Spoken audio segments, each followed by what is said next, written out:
time Muhammad told the minister about the presentation, he sat back and smiled. Black on black lies is worse than black on black crime. The Jews share their truth on how to make it.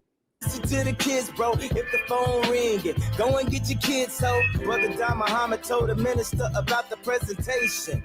He sat back and smiled. Black on black lies is worse than black on black crime. The Jews share their truth on how to make it. You know, I think there's a problem with the woke right and the woke left. But the woke right, I assume this girl is in the woke right, just Gen Z. And what's interesting is that when there's so much disinformation on X, that and in social media, that it germinates the minds of Gen Z. And then when they regurgitate it, it comes out so authentic. It comes out so honest because it's them doing it. And that's when we lose control. So like, here's a great example of this.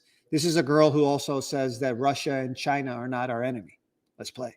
Brother Don Muhammad told the minister about the presentation. He sat back and smiled. Black on black lies is worse than black on black crime. The Jews share their truth on how to make it. Listen to the kids, bro, if the phone ringing, go and get your kids, so. Brother Don Muhammad told the minister about the presentation. He sat back and smiled. Black on black lies is worse than black on black crime. The Jews share their truth on how to make it.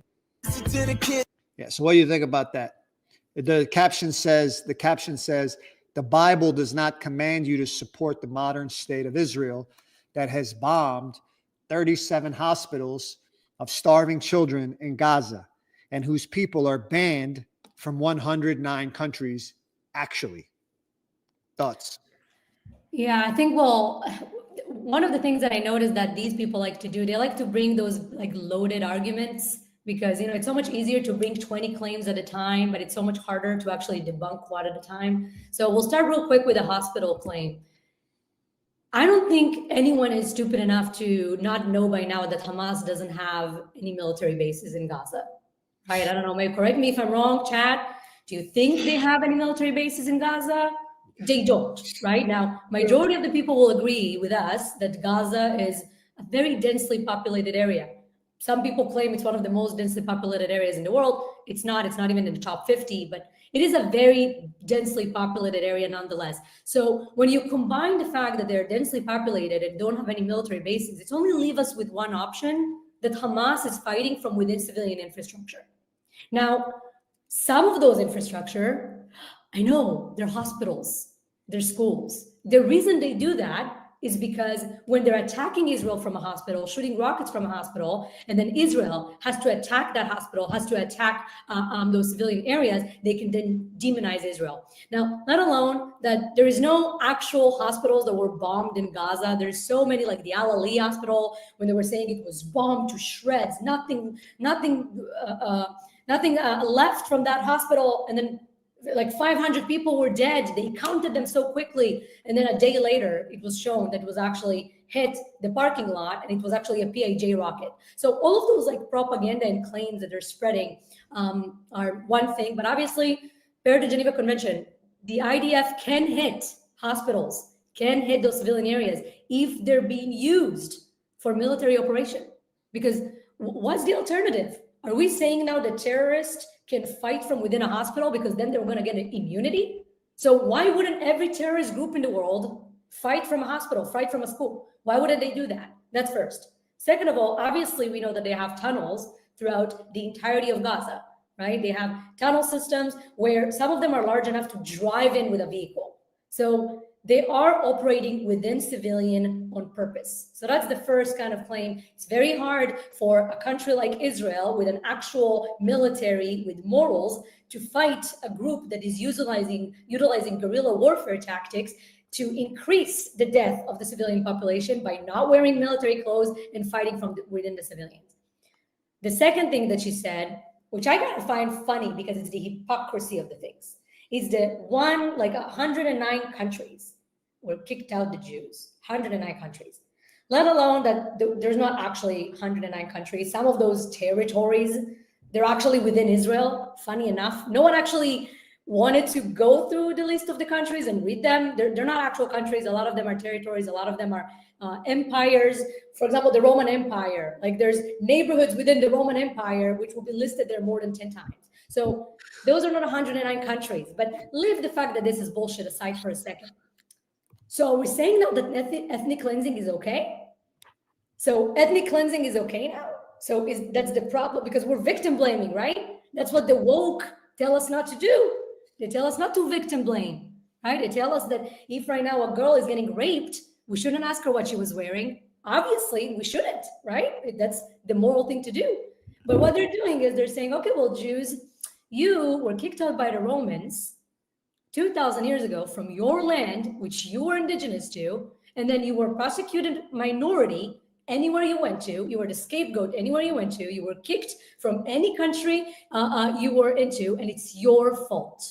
So not only are they saying ethnic cleansing is okay as long as it's Jews, they're also saying that victim blaming is fine, I guess, as long as it's Jews. Right? Maybe I'm wrong. I don't know. But that's kind of what I'm getting from her sentiment. Now, obviously, she's doing this for clicks. We can agree that. We all know that it's much more trendier to be a pro-Palestinian influencer. If I wanted to make money out of social media, as a good Jew, I wouldn't switch my morals and say that I'm pro-Palestine and now I'm anti-Zionist and I refute my Israeliness and I will burn my passport if I actually wanted to make money. This is why she's doing this. She's doing this for views. She's doing this to make money. And it's just, we're seeing that a lot. There's a lot of influencers like her. But again, you have to decide, is it okay to ethnic cleanse people? Is it not okay? Is it okay to victim blame? Is it not okay? Is it okay for terrorists to fight from civilian infrastructure? Or it's not okay? You have to kind of pick a lane here. Yeah, I mean, you know, I'd also like to go at this because it's sad, because it's literally just a girl. I don't want to, you know, that's someone's daughter. You know, she could literally be my daughter. So I'm trying to be very polite, you know, because I could imagine one day my daughter is outspoken and she's her age, you know, and it's just sad because when you look at this, right, Russian propaganda teams, disinformation teams could have done this, like literally. And 4 or 5 years back, you would have said, okay, that's Russian propaganda. But now when so much Gen Z is copying it and they're doing it, then it's indistinguishable. And the thing is that when it's indistinguishable, they conceal actual propaganda and disinformation from Russia, China, and Iran. I actually think we're going to see maybe 2, 3, 4 million more fake American accounts. I think we're going to see even 5x, 10x the amount of disinformation in 2027 than we do in 2025, unless we stop it. Now, let's unpack this. She talks about the Bible thing, okay? That's clearly she's distracting, because the United States is not making foreign policy decisions based on the scripture. It's just not. They're looking at national security, seeing what works. Now, the second thing, the 37 hospitals in line, that's a half truth, half lie. Yes, hospitals in Gaza have been hit, but that's an omission of a big fact, that Hamas uses hospitals to hide rockets and fighters. Under the laws of war, if you turn a hospital into a military base, it is no longer a protected site. Did you know that? Did many of you know that? We have 672 people here. Okay. Let me repeat that. In the laws of war, if you put a hospital into a military base, it's literally no longer a protected site. So Israel's not sitting there thinking to themselves, oh, let's bomb children. They're thinking, let's stop. Hey, why don't we stop trying these rockets from hurting innocent Israeli civilians? But I guess the Chinese Communist Party, TikTok, doesn't promote those videos, right? They suppress it as hate speech, as incitement of violence. I get it. Third, the 109 countries ban Israelis. How about the over 40 countries that ban Muslims? Does that count? I mean, first of all, this 109 countries does not even exist. How about 109 countries that in the year 800 would drag a woman by the hair and then rape her. Was that all women's fault? I mean, this logic is slippery, you know? And first of all, the 109 countries is fake. As Talia mentioned earlier, in fact, today, Israel is not banned from 109 countries. It's one of the strongest passports in the world. People in Japan welcome Israelis. People in Thailand welcome Israelis. People in India. A lot of countries actually like Israel. I know that's might be hard if you're on social media. But yes, that's true.